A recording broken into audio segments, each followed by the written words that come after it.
Welcome in, everybody. Ritchie and Rob, Ellis, Jon, Ritchie hanging with you, brought to you by the great folks at betPARX. Jon, how are you, my friend? How you doing? I'm doing great, Bert. Good. Well, Eagles weren't doing great after that smackdown on Sunday, man. I'm 42 to trying 19. I'm trying to lift my own spirits since the Eagles did not lift them. Yeah, that was rough. We got whooped. We got beaten down, and I think we probably needed that. Uh, I'm fine with that. Mhm. I'm fine with losing to the better team in the NFC at this point in time. And they certainly proved that they were better than we were. That was not even close on Sunday. Well, I want to start there, Jon. How much of it is, hey, you got to give it up? Niners look like they are a more talented team versus the Eagles played poorly. Is this a matter of, is this a talent thing or a not showing up necessarily in that game thing for you? This is certainly not a talent thing. But I I think we're all aware these are the two most talented rosters in the NFL. Bashing heads, and the 49ers had a better plan, and their bodies were more rested. They were better prepared for the day. That is the bottom line. They outplayed us, and that's it. You got to give them a lot of credit. They add Shaq Leonard, Jon, and there's some not great trends here. Team's been running on them, which we hadn't seen all year, really the last 3 games. Horrendous third down efficiency rate on the defensive side of the ball. Really bad in the red zone. I mean, the numbers across the board are, other than maybe sacks, which they're right around 8th, are not great defensively. Do you see improvement coming here, or is it you're just going to have to overcome that by essentially out shooting teams? I think there can be both. I think that you must improve defensively, and that hopefully Shaq Leonard can be an approximation of what I saw when he was the best linebacker off ball in all of football. And this was recent, just a couple of years ago. Hopefully he can be a massive part of rekindling just defense that makes more sense. It feels like we're getting taken advantage of in terms of matchups an awful lot on the defensive side of things. But yes, I think our offense is going to have to score an awful lot, and that's okay.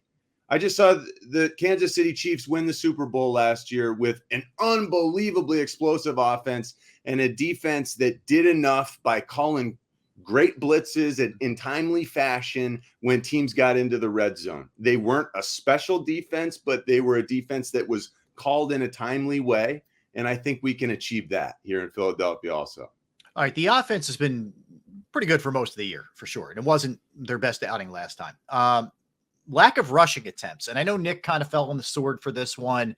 My bad. We got to get that, straightened out a little bit. They will be getting Goddard back. It looks like that's obviously encouraging to help this offense. You just chalk this up to, hey, 49ers defense is really good. Sometimes you got to tip your hat.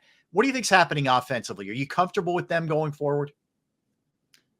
I would love to see them run the football with plays. Look, if you're not going to let Jalen put himself in harm's way with the RPO and RPR stuff, that's okay. I understand it's a long season. He is banged up. And I think Jalen is finally rounding into form where he can run the way he wants to run. So that was a good sign coming from this game. We certainly have to try to keep him as upright as possible. And I'm fine with not calling RPO stuff and just calling runs. Let's just call it and run it runs. Call it and run it to any of these wonderful backs. Is it DeAndre Swift, who was severely underutilized in this last game? Let's not forget, he can go hit his head on the goalpost from anywhere on the field when you give him the ball on an inside zone play in our territory. I think it's really easy for offensive coaches to lose track of the importance of the run game, and this offensive staff is losing track of the importance of the run game, in part because plays run short when you go up against a defense that gets the better of you, but in part because they love going for the big chunk stuff. That's just human nature. And when that's not there, when coverage is really sound, like we saw against San Francisco, boy, there's not a lot of fish biting. Big picture takeaway. They're going to be fine. They're in that gauntlet of the schedule. San Fran caught them at a good time for them. Everything's going to be good, or I'm a little more worried than I thought I would be before this game was played. I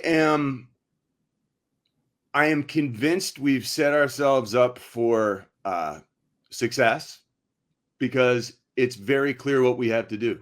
We need to beat the Dallas Cowboys this week and secure that 1 seed. Yep. That's very clear. Secure the 1 seed, because that 49ers team is formidable. Mm-hmm. And on a really good day for them and a bad day for us, they can get us in our place. So that 1 seed will be important. We got to take care of business. We can beat this Dallas team. It was tight when we beat this Dallas team 1 month ago. But the big difference here is Jalen is healthier now than he was a month ago. Okay. We cannot forget that. He can do things now that he could not do a month ago, and we're going to take advantage of that. All right, we're going to dive into the Cowboys in a little bit. Jon, always great catching up with you, my friend. That's Jon Ritchie. I am Rob Ellis. For the great folks, we're Ritchie and Rob, by the way, for the great folks at betPARX.